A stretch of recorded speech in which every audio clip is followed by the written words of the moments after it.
In this video, Samm Diep at 5 foot 4 inches and Dr. Dave, me, at 6 foot 3 inches, look at the advantages and disadvantages of being tall or short in pool. As we will see, being tall seemingly offers many advantages in pool. But stance discomfort is a huge disadvantage for tall people, and this is probably one of the biggest reasons we have not seen any really tall world champion pool players. To get a low stance, I need to bend my knees, back, and neck a lot. All these things can lead to discomfort and fatigue, especially if playing for long periods of time.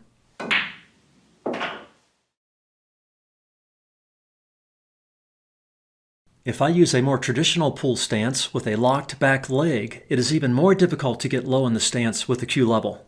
And this causes lots of strain and discomfort in my hamstring, back, and neck.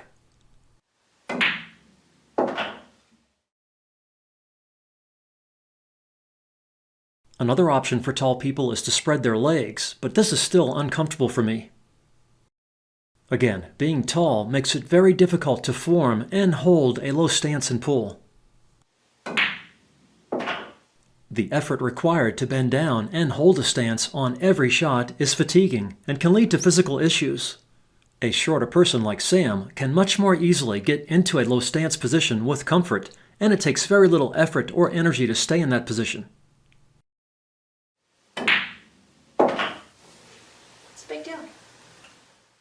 Look how much more I need to bend at the waist and in the neck to hold the same low stance as Samm.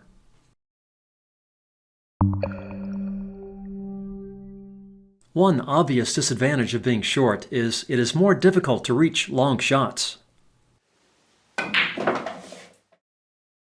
Being tall allows more reach over the table with a more comfortable bridge length.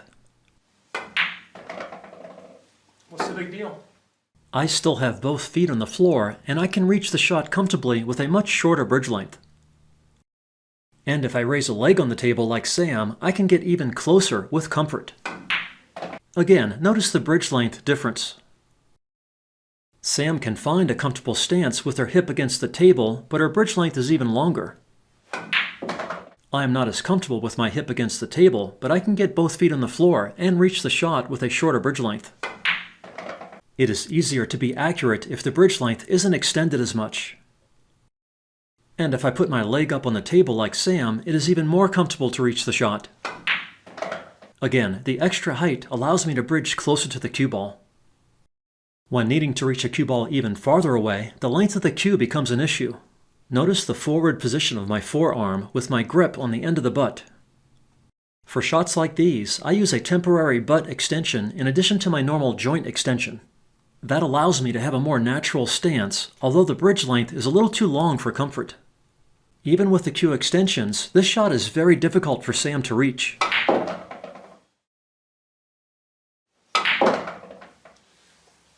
What's the big deal? Again, notice my shorter bridge length, which should give me more control and accuracy.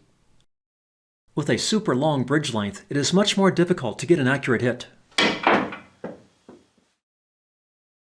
Shorter people need to use the mechanical bridge more, especially for tough-to-reach shots like this. An advantage of this is they get much more practice with the mechanical bridge and might be better with it compared to tall people who don't use it much. But most people, tall and short, generally have less accuracy and control when using a mechanical bridge. When I use a mechanical bridge, I generally use the butt extension, which often allows me to use a normal stance and stroke, giving me more accuracy and control. What's the big deal? This technique is worth learning and practicing, even for short people. Samm is able to reach and execute the shot as easily as I can. Although she was close to her limit here, with her grip on the very end of the butt and with her forearm slightly forward of perpendicular. Another thing that comes with height is more clearance above other balls on the table. Here, if Samm isn't careful, she can easily foul by touching the 9. With my extra height, it is easy to maintain clearance. Reaching jump shots in the middle of the table is also much more difficult for a shorter person. I can reach a shot like this with ease. What's the big deal? Generally, tall people have longer fingers that allow them to elevate the bridge more easily. Although Sam can easily bridge with 3 fingers to clear this obstacle ball. Although I can easily get the same bridge height with 4 fingers on the table, which is more stable. To get more cue elevation, Sam needs to lift onto 2 fingers, which is not as stable. Again, 3 fingers are better than 2, and 4 fingers are better than 3. Here's an example where Sam needs to go up on 2 fingers to get the elevation and height required to clear a group of obstacle balls.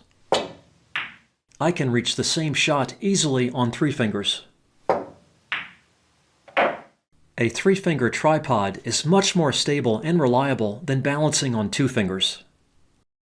A tall and stable bridge is particularly helpful with jump shots, where a longer stroke helps one create the necessary cue speed more easily. At modest elevations like this, Sam is able to bridge on 3 fingers. But having long fingers allows me to easily elevate more using 4 fingers.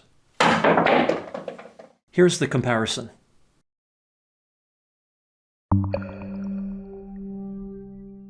Another disadvantage of being short is a shorter forearm makes it more difficult to create a longer stroke.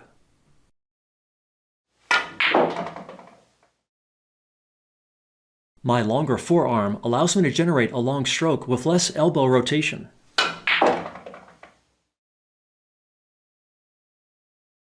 Here's a comparison of the elbow angles. Notice that Sam needs to bend her elbow and flatten her arm more. Also, Sam needs to drop her elbow during the backstroke with a piston-type motion to prevent the cue from moving up and down too much to maintain clearance between her chin and cue. Notice how if she keeps her elbow still with a pure pendulum stroke, she needs to lift her head up to prevent the cue from hitting or rubbing too much on her chin. I start with more clearance between my cue and chin, but notice how little the cue moves up close to my chin during the full stroke.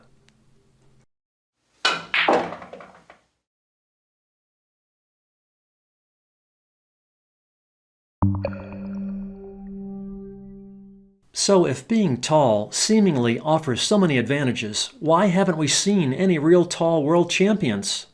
Well, a big factor is probably the discomfort and fatigue involved with a tall player bending down and squatting to form and hold a low stance. Many top players throughout pool history have been average height or shorter. For example, Shane Van Boening at 5 feet 11 inches, one of the greatest American players of all time, towers over many other pro players, and he is not very tall, especially compared to Mike Massey, 6 feet 5 inches, and me, 6 feet 3 inches. And Alex Pagulayan at 5 feet 3 inches is very short, and yet he is one of the greatest players of all time. Ko Ping Chung is another great example of a short world champion at 5 feet 4 inches. Short people can apparently overcome any potential disadvantages when playing pool. If there were significant advantages to being tall, there probably would have been a really tall world champion by now, but we have not seen any champions above 6 feet. Can you think of other factors not covered in this video that might explain why shorter pool players might have an advantage over much taller players? And can you think of other advantages and disadvantages in pool concerning player height? If so, please share your ideas in the comments. And, as always, see the links below in the video description or pinned comment for more information on this and related topics. Good luck with your game from Dr. Dave.